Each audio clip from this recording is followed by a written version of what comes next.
the two. And he finds out that actually the so-called authoritarian government of China is more responsive to the Chinese people than the so-called freedom and democracy government of America is to the American people. He finds out also, he shows also that the Chinese government is more accountable to law than the American government, and also has a far more successful economic policy with the real incomes of Chinese workers doubling every decade for the last 3 decades, while the real incomes of Americans have been stagnant or declining. So wherever you look, if you take off the blinders and you get out of the matrix and look at the real facts, the United States, the people here, they live in an artificial, propagandistic, or virtual reality that's not really real. And that's what I meant about unplugging them. It's a reference to the film, with Neo and how do you do that? That's what you're asking. It's an excellent piece. I mean, how do you get people who think the world is just there and they're not part of it, and they just believe whatever they're told when we see people always blame the Germans. How do they let this happen? Well, their country was destroyed in a war, totally in depression, and Hitler didn't even get elected to a full position. He used it to get power later. I mean, he got elected, but not with 50% of the vote. And that's how it happened. It happens where criminals seize control and people don't know how bad it's going to be, and then they get in control, and everybody just starts saying yes, yes, yes. That's it. But the United States is a police state. There's no doubt about it. And everything you said at the beginning of our conversation points to that, as well as everything that we've said in all of our conversations over the years, Alex.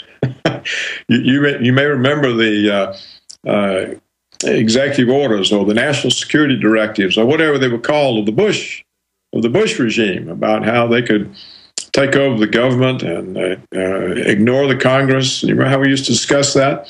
And they get worse and worse.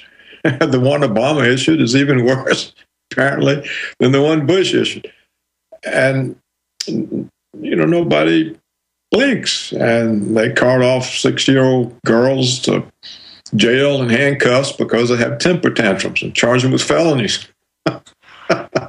And no one says, what is this? I don't even think Hitler or Stalin went that far.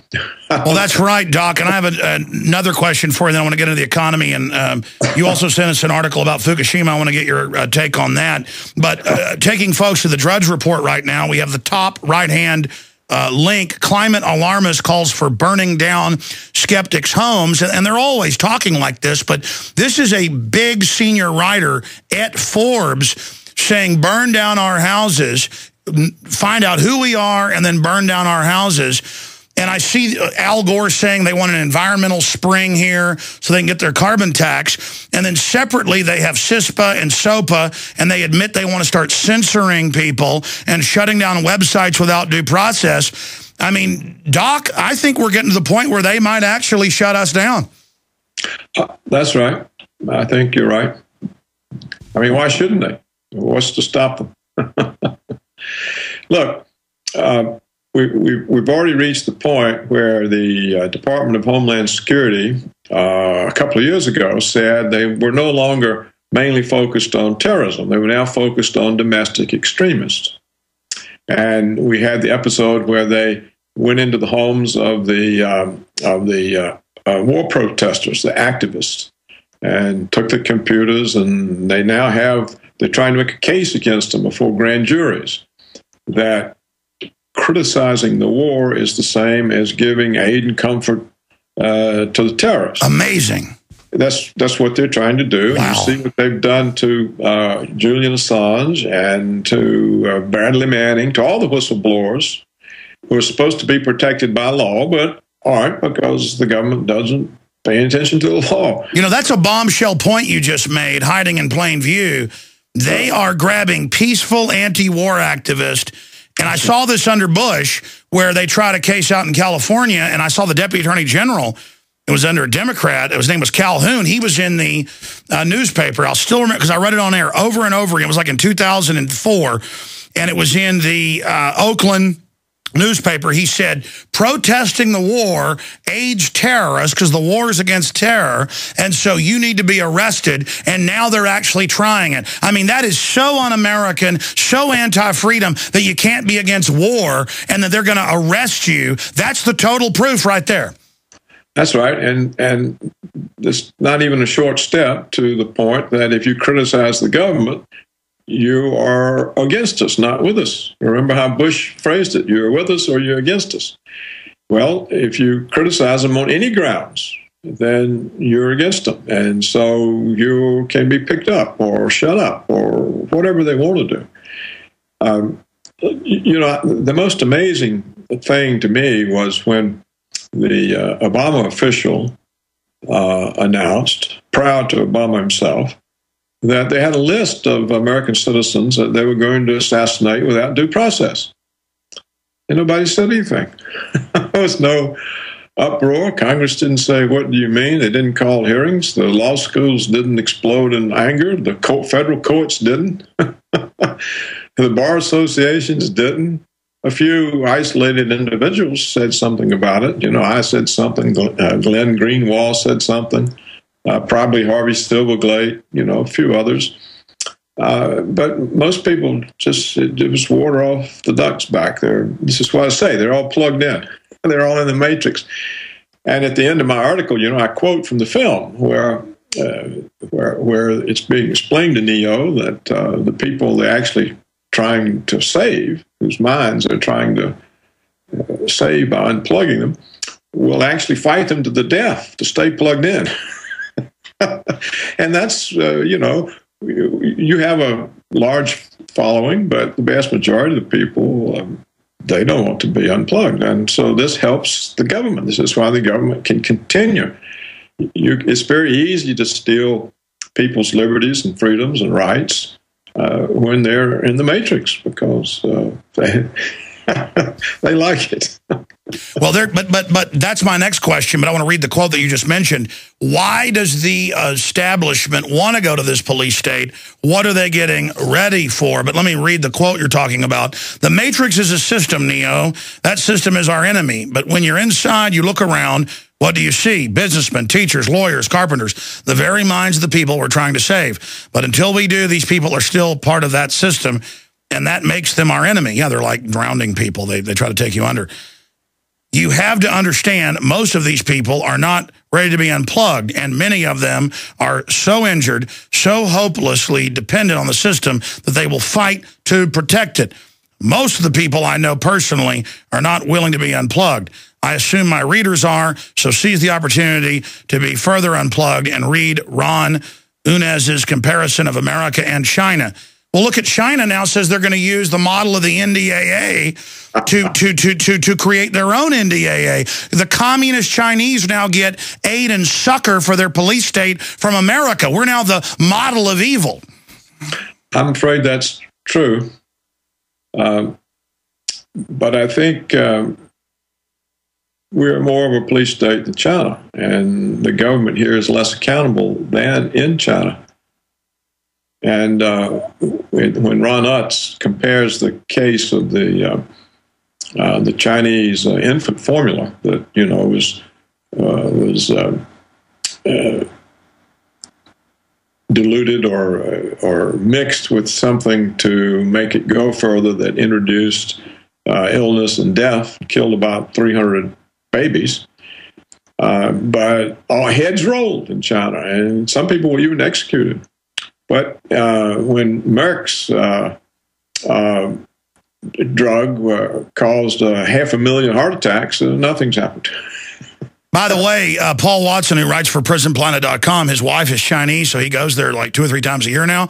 Yeah. He says it's incredibly free compared to England, and he walks right on the plane, right off. In many ways, I tell you, that's scary, and I've had people on and explain that to them who don't go to China, and they argue with me. But Paul guarantees it.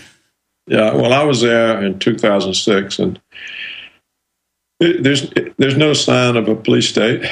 And the Chinese officials I met with had sincere concern with the Chinese people and making things work, improve them. And they had draconian punishments for corruption. And the elite that misbehaves, they just wipe them out. They don't tolerate it. And here it's totally the opposite. But anyhow, Ron Unz is a very careful thinking, a thoughtful person, and he's brave, which is rare. Stay there. Tell us about him on the other side and a little bit on this Fukushima situation. Dr. Paul Craig Roberts is our guest.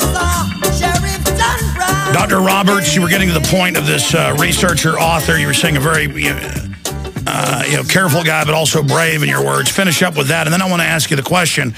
Why is the ruling class getting rid of all the due process? Because from my study of history, it's generally the ruling class that gets destroyed when they up front get greedy and get rid of any due process. Yeah, I don't know the answer. It historically is correct. It was the upper class who wanted to bring in law to protect themselves and their property from the power of kings, because the kings were above the law, the kings were the law, and all that sort of thing. And this was achieved in England, and we inherited it. So apparently the elite think they've got some other power now, and they no longer need the protection of law, and so they're taking it away from us so that they can do to us what they want. That's what it looks like. But who knows? It could just be the drive for power. All of these police agencies want power, and they want less constraints. And so it could simply have been that 9/11, and the way that played, has just been used to take away restraints against the use of arbitrary power. That it may be that simple, or they may have some plan. I don't know. I really don't know. I agree with you. All I know is, historically, it's deadly dangerous. And if people aren't concerned out there, something's wrong with them. That's right. Well, there is something wrong with them. They're plugged in the matrix. They live in virtual reality, an artificial world. They have no idea what's true, what's false. They're propagandized by the media. Not too many of them get any alternative information. It's just the way it is. Why do you think Forbes would let a writer come out and say, burn people's houses down that are climate skeptics? I don't know. That's crazy. That's crazy. Well, see, it looks like neither side of any issue wants any debate. They just want to impose their view. They're completely sold on the rightness of their view. Everybody else is wrong, and so you come to war. You come to war against each other. Nobody wants to listen to see what the truth doesn't mean anything anymore. It's what I believe it is truth. And I don't want to question it because I don't want to find out if it's wrong or if there's some other explanation. So it's very hard to get any kind of discussion. I mean, even in scholarship, it's hard. Minds are closed for the most part. It is. It's bizarre studying history. It's a very strange time. Briefly, we're almost out of time. I hope you have a great weekend coming up. 60 seconds on the economy and its further deterioration. And now they're saying, oh, maybe austerity's not good in Europe. It's making the economy shut down. Yes, that's true. That's what austerity will do. Well, for us, there's no recovery. Nothing's changed. All the money and debt that's being created may come back and bite us in higher prices, and we may be headed for a real problem of a combination of rising prices and falling employment, and there's no solution to that. So we're creating the possibility of the worst economic crisis in our history, and they're blind. They're blind to it. They continue preoccupation with the banks. Save the banks, screw everybody else. That's the policy here. That's the policy in Europe. Amazing job. I look forward to speaking to you soon. Have a great weekend, Doctor. Thank you, Alex. All right, there goes Dr. Paul Craig Roberts. You can find out more at his website, and we've got links to it up on Infowars.com.